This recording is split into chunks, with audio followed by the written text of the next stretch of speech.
Good morning. You're watching Eric's Daily Vlog, episode 14. I'm Eric Zimmett. Thanks for tuning in. Trying to get into an accident here on episode 14. Hopefully we can make it to 15. Today I wanted to talk about fonts and a little bit of copy, maybe. I was dropping my daughter off at daycare this morning, preschool, and on my way back, I saw this truck, service truck, and it was what looked like a janitorial truck, janitorial company. I couldn't quite make it out though. I couldn't quite make out the font, the name of the company on their truck.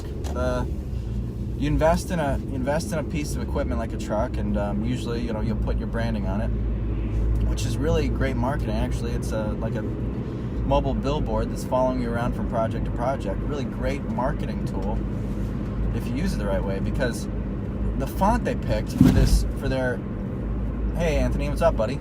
The font that this janitorial service picked, it was cursive. It had a bold. It had I could barely read it. I pulled up right next to it, and I could barely read it. I think it was Hillview or Hillside. I'm gonna have to Google it when I get into the office. And I was purposely trying to read and find out what the company name was. Janitorial service, residential and commercial, 357 something. I could read the phone number just fine, and the residential commercial, but not the name of the company. So how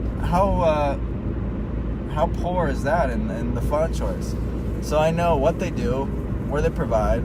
I could read the phone number, but I didn't jot it down.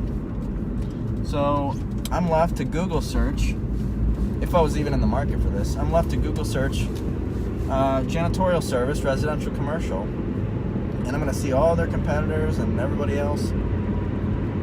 They've got that great piece of real estate there, mobile billboard following them from project to project, client to client, and they chose a font that I can't even read when I'm trying to see it, and I'm 10 feet away from it. It's almost turned into a little rant here, a little Monday rant again. Should I make that a regular thing? What do you think, Anthony? I'm not like an upset person, but I can get pretty upset about marketing stuff though when I see misdeeds. And then, so in my car, I picked up this new beverage here today.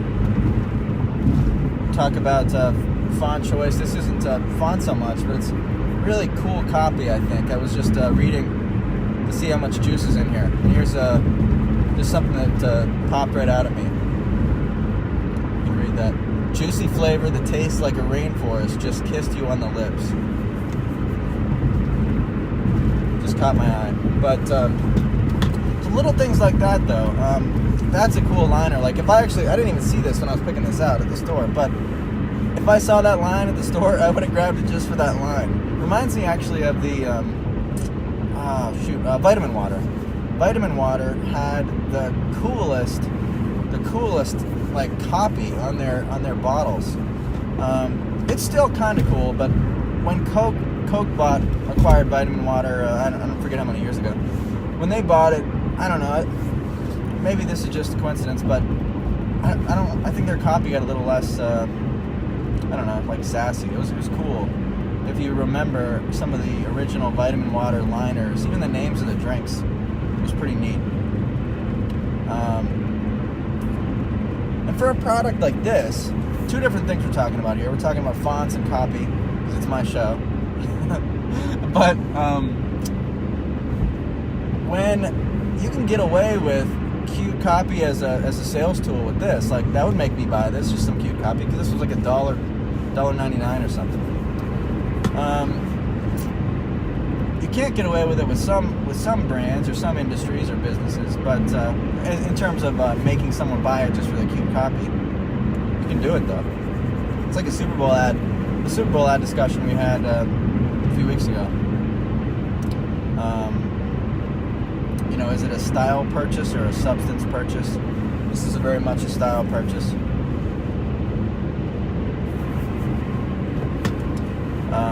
versus a substance, like a big decision like a home or a car. I think a lot of stuff kind of falls somewhere in the middle.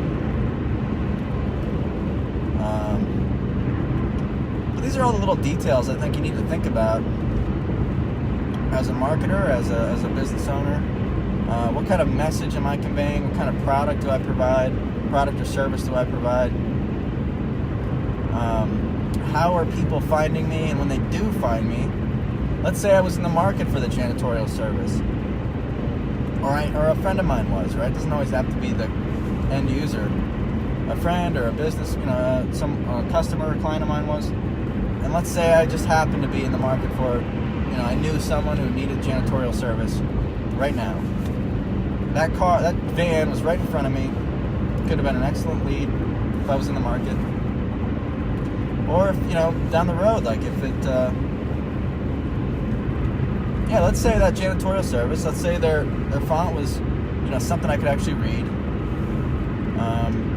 And maybe they had a funny liner like these guys. Let me see if I can from memory. Tastes like a rainforest, just kissed you on the lips. Juicy flavor that tastes like a rainforest, just kissed you on the lips. So if maybe the janitorial van had a font I could read. Maybe they had just a one-liner like that, something really funny and silly that I could just remember that's catchy. It's like, man, that's funny.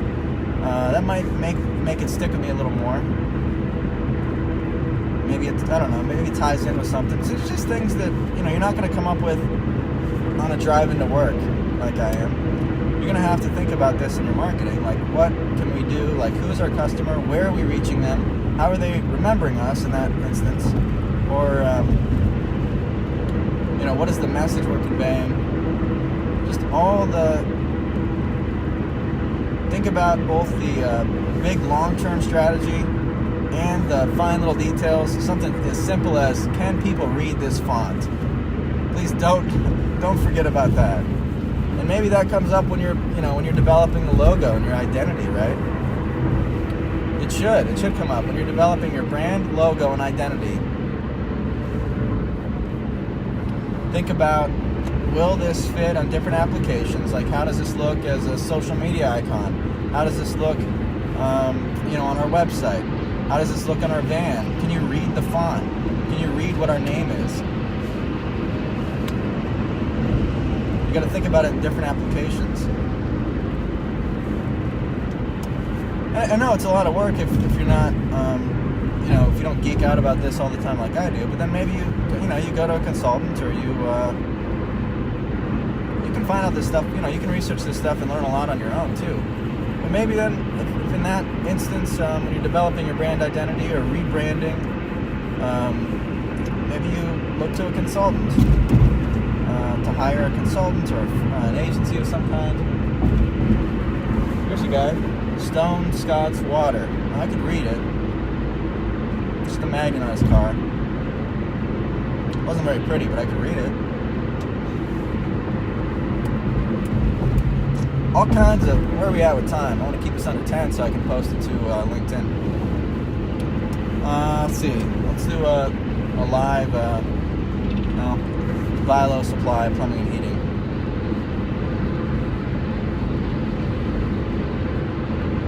I can read that just fine. I don't know if we're going to see a ton here on the way.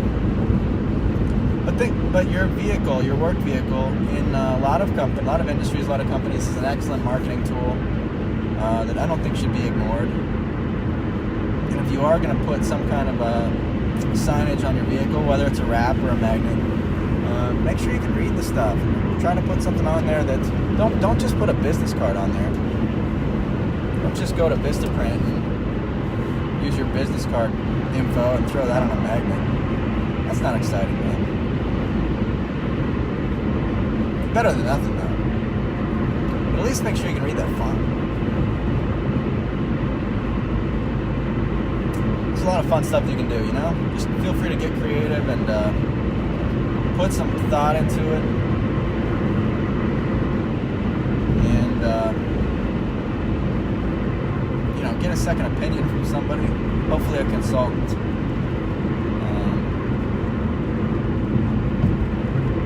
And have some fun with it. You know, have some fun with your marketing. Let your personality try to come out in your brand too. We don't all need to be so boring with our marketing. You know.